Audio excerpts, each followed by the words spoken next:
Alright, this will be the cutting is commencing.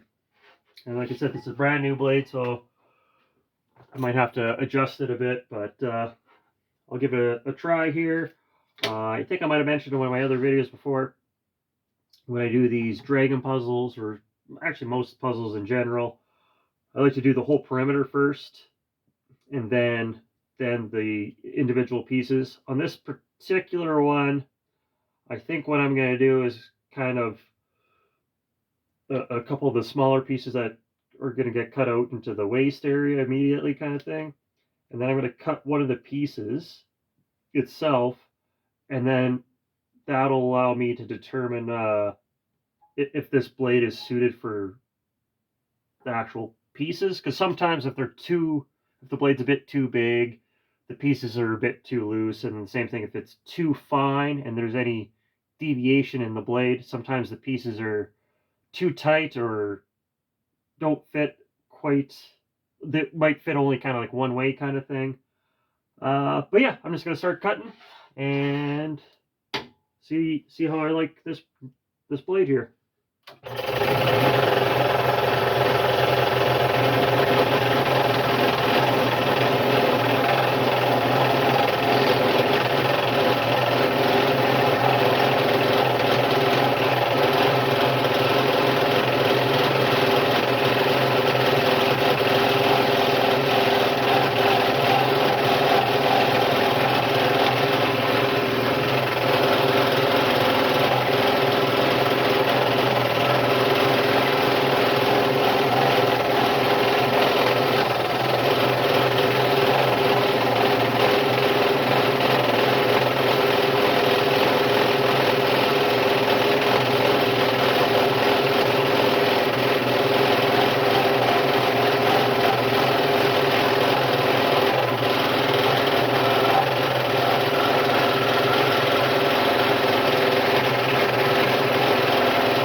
Another thing I haven't mentioned before, I don't think, depending on your blade and how when the like from manufacturer, how the teeth are kind of aligned, you might have one side of the blade that leaves a smoother cut than the other, and then determining that also helps with just some of the finishing.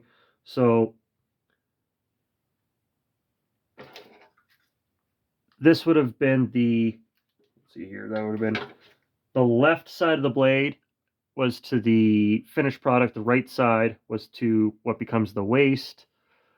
I'm not sure if you can really see it on there, but I think, I mean, because it is a brand new blade, they're both pretty darn good, but I think the left side is a bit nicer.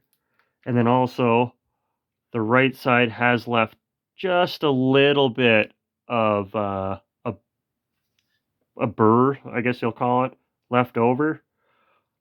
So if you're, for example, if I just did this perimeter cut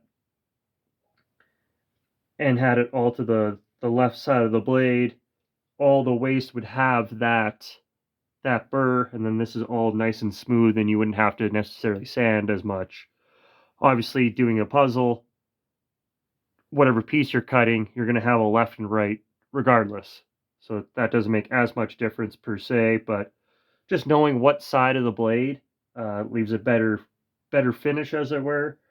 Sometimes helps when you're doing other projects with with like interior cuts and stuff like that. You want to maybe keep it so that you have the smoother side on the insides, especially like with interior cuts and finer stuff, so that you do have that nice smooth finish on the, the actual workpiece instead of the waist. But yeah, anyways, I'm gonna get back to cutting. That was just as I was cutting that first piece, something that kind of dawned on me that I haven't explained or talked about at all before. So now I'm gonna basically cut this, and then, like I said, I'll cut this first tail piece. I'll actually cut the puzzle piece out, and then just kind of play with the fit and see how I like it.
And obviously I still have to cut the waste away, but like I was saying, that gives me an idea of how it fits, and it fits fairly tight. Like obviously there's loose because you have that thickness of the blade. It does like to fit one way a bit better than the other. So I'm going to adjust the tension on the blade a bit. And like I was saying, that with it being a new blade, and sometimes that you just kind of have to readjust it just so it sits, or at least I find you have to readjust it so it sits kind of where you want it.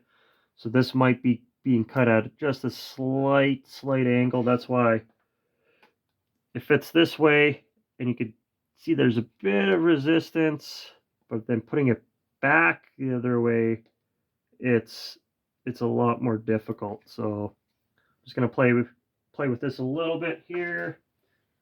And basically the process I do there is kind of like changing the blade again.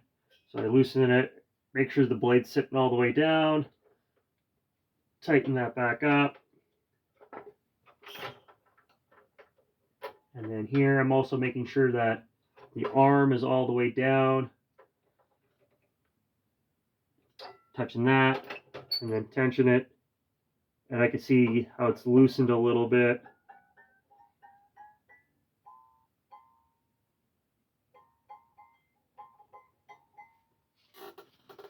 And then just for this, I'm just going to finish cutting the perimeter on this one.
got the perimeter cut, I could kind of, obviously that piece is coming off, but I could kind of do the same thing where I can feel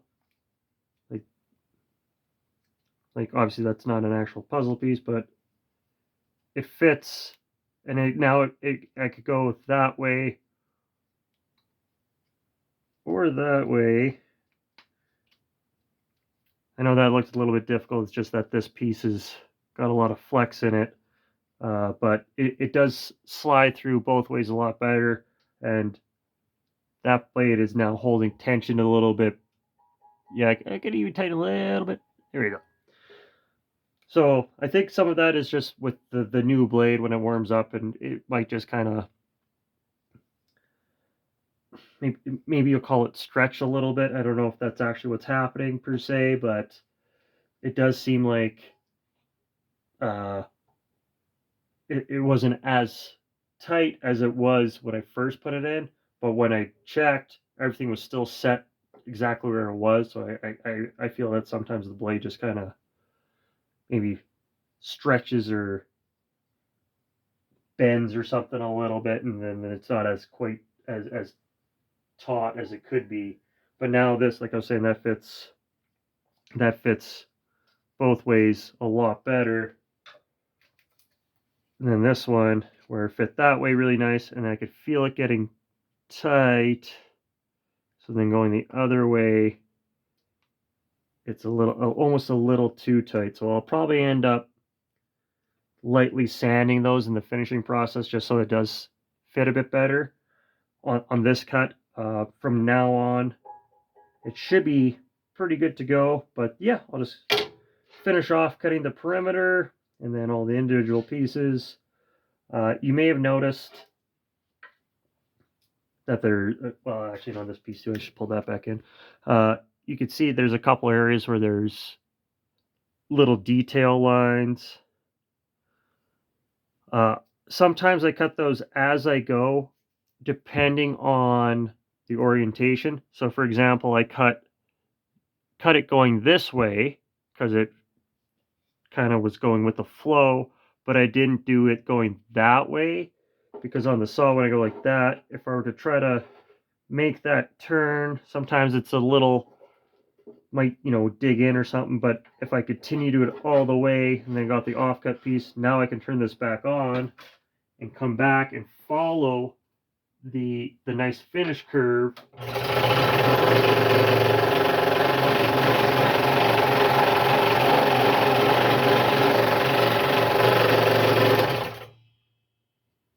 And then I have that nice smooth transition. Whereas like I was saying, if I come like this and go in and come back and out, you might have just a small area, but this way, like I said, I like doing it that, and then I could come back from the other way. But yeah, you could see, hopefully you could see on there how actually really smooth this end grain cut is. So yeah, I'll just keep cutting. I think I'm probably gonna have to cut this short here on the video itself because I just use my phone to film, and I always have, these videos take up a lot of space, so I kind of run out of space while videoing sometimes, so I gotta do some cutting, and then I might have to stop and then upload and then kind of make space on the phone and then do it again.